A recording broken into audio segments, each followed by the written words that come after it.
Hello there, Flip here, and today we have news on Cloud Retainer, my glorious queen, now going to be referred to as Xianyun, but I prefer Bird. Her kit is one of the more interesting in the game as it focuses around plunging, but on the bright side, even with this, due to Fiorina and their synergy, she still looks to be an upgrade to Jean on most, if not all teams, where you would use Jean. But before we get into that, as always, if at any point during the video you're entertained or informed, make sure to drop a like and even consider subscribing, as I'll be covering everything Cloud Retainer related up until her release. Also, ignore my voice, I'm sick. Now Bird Mom, you know the drill, let's give an overview of her kit. She's an Onimo 5-star Catalyst support that has great teammate healing and enables and buffs plunging damage, with both her healing and buff being based on attack. It took me a while to understand her skill due to the horrible Google translated description, but basically after using her skill she will enter a state and leap up into the air, and in the state you can jump 2 more times. And in this state, when you trigger a plunging attack, she will turn into a bird, the best part, and then she'll do a dive, and this dive is counted as plunge damage. You don't have to use all 3 jumps, but using 3 jumps increases the damage of this plunging attack. But as all supports are, her damage isn't likely going to be too potent, so the damage here doesn't matter, though her dive attack when you do 3 jumps will group due to her A1, so it might still be worth it in AoE.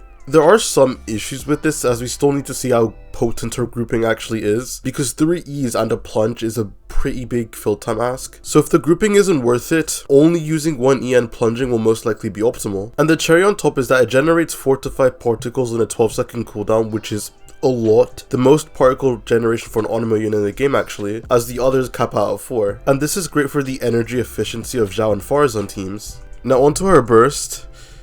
Oh god. It's a 70 cost burst that will do an instance of Onimo damage and a big teammate heal, also summoning something called a Bamboo Star that has 8 layers to it. This Bamboo Star will follow the character and heal the entire team every 2.5 seconds. On top of this, he'll absorb the spirit of Prime Michael Jordan, allowing the on-field character to jump higher, and whenever you plunge you will consume a layer of the Bamboo Star, and it will deal an instance of Onimo damage. From the way I'm reading this, it seems that after 8 plunge attacks you will lose the ability to jump high. The burst lasts 16 seconds with a cooldown of 18 seconds, and over the burst duration you will get about 6 healing ticks from the Bamboo Star. And there is just so much to unpack here, so let's begin. Unlike other teammate healers that have a front-loaded heal, followed by continuous healing afterwards, Xianyun is able to heal the entire team with her continuous healing, which is something Jean and Mika can't really do. But in the same vein, when looking at her compared to Jean, her initial burst heal is actually weaker than Jean's by a decent margin, almost literally being cut in half. Which is the same case as the follow-up healing, because Jean ticks every 1 second, where Bird Mommy ticks every 2.5. So as a healer on the active character, Jean is going to be better. You do still have to keep in mind that even though Xianyun's healing is weaker on a single target, all of her heals are team-wide, so in terms of fanfare generation, she will be better than Jean in that department, getting 4 times the fanfare for her off-field heals. And that is only covering one part of her burst. She just gives everyone the hooping shoes. This will be relevant for some on-field carries as they'll be able to incorporate plunging into their combos. With the fact that you only have 8 plunges, you don't want to just spam them like the on-mode's wink, that would be dumb and not optimal for most characters. If you look at Hu Tao, who jumps in her combos anyways at C0, you can just plunge in that window when you jump. So my guess is that we're just looking at Hu Tao's new best team here with Double Hydra and Bird Mom. Also, Diluc. And instead of yapping on because I can assure no one wants to hear it, here's a tier list of the people who most likely can and won't take advantage of plunges in their combos.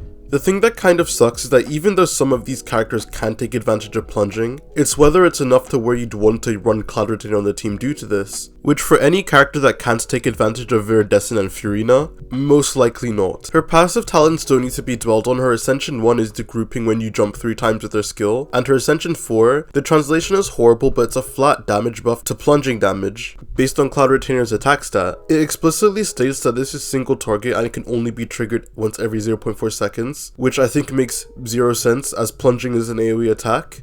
It's still a very flat buff nonetheless, but I just think it's weird. Overall, her kit is really unique, and being a somewhat of a Jean upgrade for Fiorina teams is pretty high praise, while also completing Xiao's best team. Xiao can either go with Bennett Farazan or go with Fiorina Farazan. Either of these will work wonders. Xianyun also breathes life into Diluc because of his absurdly high plunge multipliers, so Diluc is now going to be a high tier carry due to Cloud Retainer, which is something I never thought I would say. Almost every single standard banner character is becoming a lot more viable, except Mona. And for any other characters that do have a relevant increase due to plunge damage, I'll cover that in a later video, when everything is theory crafted and calculated. Her signature weapon is a high base attack catalyst with an attack percent substat, and after you plunge, it increases the plunge damage of all teammates by 28% for 20 seconds, and the character equipping the weapon will get 2.5 energy for every plunge attack hit, which thank God because the energy requirements are around 200% as a solo Onimo, and this will help alleviate that. But if you are using a character who doesn't plunge very often,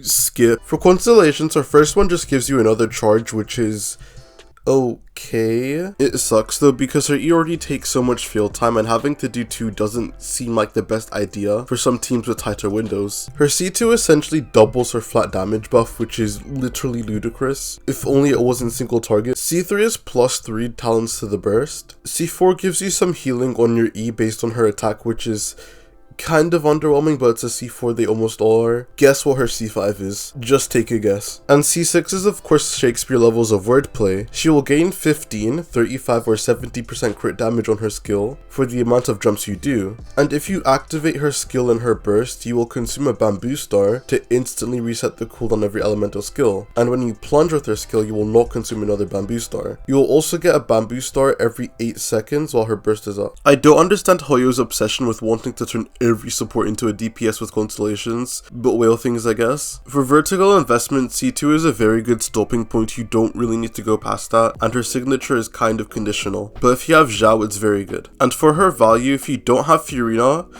there is really no point of getting Cloud Retainer unless you also have Xiao, and even then Xiao's best team will involve using both Cloud Retainer and Fiorina, so Then if you already have Jean, it's up to you to whether you think having grouping and the slight damage upgrade she offers is a justifiable enough merit to pull her. The accounts that will really benefit from Cloud Retainer are going to be people that haven't gotten Jean from the standard banner, as that will enable them to run Onimo teams with Fiorina better, and of course people who have Xiao. You also have to realize even if you don't use a character that can fully utilize plunging, she's still going to be great. She slots into Raiden and Yuimiya double Hydro teams, new Volette teams, Aika, Ganya and Riosli teams. There's probably going to be some funky taser teams you can run with her as well. And with the fact that we have established you don't have to plunge, you also shouldn't force a character into her teams just because they can utilize plunging. Navia has solid plunge multipliers and Alhaitham would be able to incorporate plunges well into his combos, but they are Geo and Dendro units, so it'll be very hard to justify using Xianyun in the team just to do this.